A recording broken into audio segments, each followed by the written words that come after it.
이번 영상에서는 나르시시즘을 어떻게 하면 변화시킬 수 있을까? 긍정적인 방향으로 치료할 수 있을까? 이런 이 부분에 대해서 이야기를 조금 나눠보도록 하겠습니다. 세 가지를 좀 말씀드리려고 해요. 첫 번째는 웅대한 자기상을 어떻게 변화시킬 수 있을까? 두 번째는 타인의 평가에 대한 예민성을 어떻게 하면 낮출 수 있을까? 세 번째는 공감 부분이 결여되어 있는데 이 부분을 어떻게 형성시킬 수 있을까? 이렇게 세 가지로 이야기를 드리려고 합니다.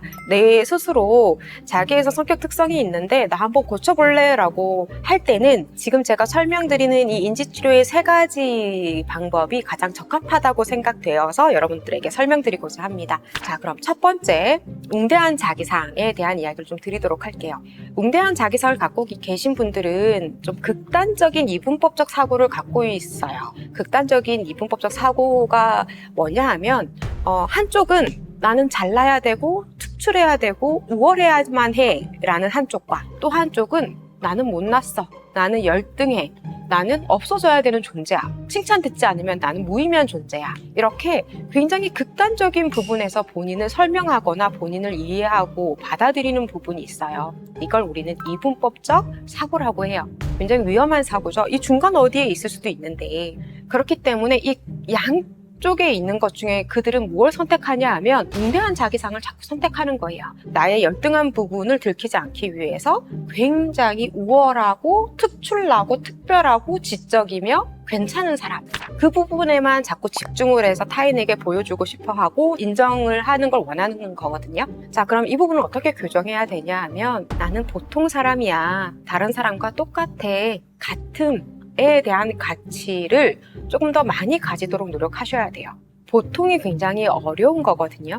다른 사람과 같다라는 이 동질감은 인간에게 위로를 가져다 줘요. 내가 다른 사람과 다르다라는 것에서 오는 만족감은 길게 가지 않아요. 아주 짧아요.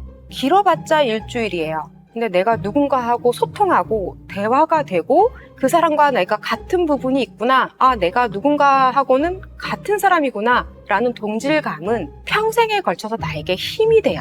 그래서 우리는 다름의 가치를 두지 말고 같음의 가치를 두고 동질성을 찾으려고 노력해봐요. 그러면 웅대한 자기상은 점점점 보통의 사람의 가치관으로 바뀌게 될 거예요. 두 번째는 평가에 대한 과도한 예민성에 대해서 이야기를 좀 나눠볼게요. 우리는 어렸을 때 나에 대한 이미지 또는 자기, 자아에 대해서 어떻게 형성하냐 하면 거울상을 통해서 형성을 해요. 내가 무슨 행동을 했을 때 타인이 거울이 되어서 내 행동을 보고 어떻게 반응하는지에 따라서 내 행동을 수정하기도 하고 내 이미지를 만들기도 하고 이미지를 변화시키기도 하거든요. 근데 우리는 점차 발달해 가면서 어른이 되면서 타인에 대한 그런 반응보다 내 마음속에 내가 가지고 있는 도덕성, 이타성 이런 걸 가지고 나를 평가해요. 근데 자기애석 성격장애는 외부에서 나를 어떻게 바라봐 주는지에 따라서 본인의 가치가 올라가기도 하고 떨어지기도 해요. 그래서 우리가 아까 전에 이야기한 것처럼 끊임없이 칭찬과 찬사를 요구하게 되는 거거든요. 그러니까 평가의 주체가 외부에 있는 거죠. 내부에 있어야 되는데, 지금 이 영상을 보고 계신 여러분들은 제 바람은 여러분들 스스로 평가하실 때 내면에 있는 가치로 스스로를 평가하셨으면 좋겠어요. 그러면 어떻게 하면 내면에 있는 기준 또는 가치를 튼튼하게 만들 수 있을까요? 나의 열등한 부분을 인정하는 거예요. 나의 자격지심을 인정해 주는 거예요. 그리고 그것이 있어도 나는 괜찮은 사람이다 라는 걸 스스로 알아주셔야 돼요. 우리가 겉으로 끊임없이 칭찬을 바라는 이유, 자기애성 성격 특성을 가지게 되는 이유는 나의 열등감과 자격지심을 들키고 싶지 않기 때문이거든요. 그리고 그 들키지 않기 위해서 너무 많은 에너지를 그 부분에 써요. 근데 여러분 생각해보세요. 들켜버린들, 내가 좀 열등하다고, 내가 자격지심이 있다고, 수치심이 좀 있다고 타인에게 들킨들 큰일이 일어나지 않아요. 내 마음에 강한 뚝심과 뿌리만 있다면. 그러니까 스스로의 힘을 믿으시고 나의 열등함과 자격지심을 조금 직면해보세요. 그리고 그거를 우월함으로 바꾸지 않으셔야 돼요. 나의 열등감과 자격지심을 좀 도닥여주세요. 그래도 돼. 난 이때까지 너무 이런 거를 숨기려고 애쓰며 살았어. 내가 왜 그렇게 애쓰며 살았지? 나는 그냥 이대로 괜찮은 사람인데, 충분한데 왜 난 더 괜찮은 사람처럼 남에게 보였어야만 했을까?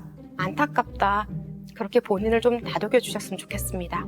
세 번째는 공감의 결여예요. 자기애성 성격 특성이 갖고 있는 가장 안 좋은 특성 중에 하나가 바로 공감 능력 결여인데요. 공감 능력이 결여되어 있다 보니까 타인과의 관계에서 목적은 단 하나예요. 나를 칭찬해주는 사람. 이 사람과 있으면 나는 정말 괜찮은 사람이 되는 것 같아. 나는 훌륭한 사람이 되는 것 같아.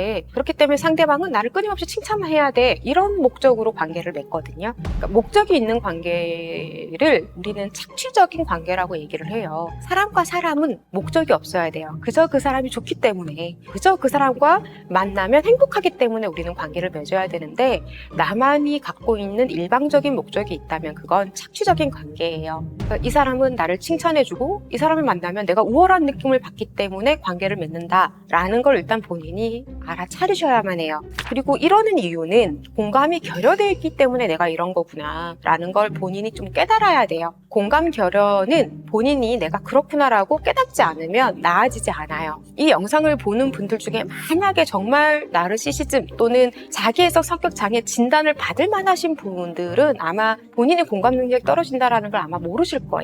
제 영상을 보면서 나 좀 그런 것 같아, 나 좀 나르시시즘인 것 같아 라고 생각하시는 분들은 오히려 나르시시즘이 아니에요. 왜냐하면 성격장애는 본인은 본인이 그런 줄 잘 몰라요. 다른 사람이 잘못된 거고 다른 사람이 잘못되게 나를 바라본다고 생각하지 스스로는 본인이 그렇다고 생각하진 않거든요. 영상을 보시면서 나도 저런 점을 좀 고쳐야지 라고 생각이 되시는 분들은 성격장애까지는 아니에요. 그러니까 너무 걱정하지 마세요. 근데 제가 말씀드리고 싶고 조금 중요하게 강조드리고 싶은 부분은 공감 능력의 결여는 스스로 고치기가 좀 어려워요. 공감 능력은 아주 어린 시절부터 조망 수용 능력이라고 해서 타인의 뷰를 볼 수 있는 능력이 차츰차츰 이렇게 발달돼야 되는데 성인이 되어서 갑자기 나의 공감 능력을 좀 늘리려고 한다라고 하는 거는 조금 스스로는 어려울 수 있어요. 그럼에도 불구하고 난 혼자 어떻게 좀 해보고 싶어 라고 하시는 분이라면 의식적으로 노력하셔야 돼요. 뭘 노력하시냐 하면 내가 바라보는 이 시선, 전망, 뷰 뿐만 아니라 저 사람이 이쪽을 바라봤을 때 저 사람의 뷰는 어떨까? 여기서 뷰라는 건 여러 가지가 있을 수 있겠죠. 저 사람의 입장, 저 사람의 의견, 저 사람의 보는 시야, 이 모든 게 다 포함되어 있어요. 그래서 내가 무언가 생각하고 말하려고 하기 이전에 잠깐 멈추시고 저 사람의 입장에서는 저 사람은 어떤 의견을 가지고 저 사람의 생각은 뭘까? 저 사람의 감정은 뭘까? 여기서 제일 중요한 건 감정이에요.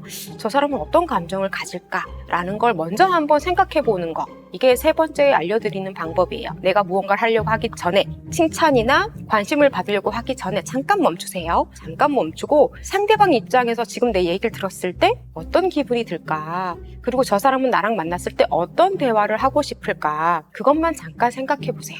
상대방의 입장에서 생각하는 걸 심리학적 용어로 대리적 체험이라고 해요. 그러니까 상대방이 어떤 생각과 어떤 감정을 느낄지를 조금 구체적으로 생각해 보는 거예요. 실제 상담 장면에서는 그 구체적인 상황을 그림으로 그리게 하는 방식도 가지고 있고 또 다른 방법은 역할 연습을 시키기도 하고 역할극을 하기도 해요. 근데 혼자 있을 때는 좀 어렵죠. 역할 연기를 하거나 역할극을 하기에. 그래서 좀 권유드리고 싶은 건 타인의 입장을 생각하기 위해서 집에 혼자 있는 시간에 내가 그 사람이 된 것처럼 생각하는 시간을 좀 가지면 좋을 것 같아요. 그것도 아주 구체적으로 이걸 심상화라는 방법을 쓰기도 하거든요. 머릿속으로 그 상황을 구체적으로 떠올리고 내가 아니라 그 사람의 입장에서 다시 한번 구체적으로 그 순간과 그 장면을 떠올려 보는 거예요. 그리고 느끼는 감정을 한번 느껴보세요. 그러면 내가 아니라 상대방의 감정에 계속 머물 수 있는 연습을 할 수 있는 거예요.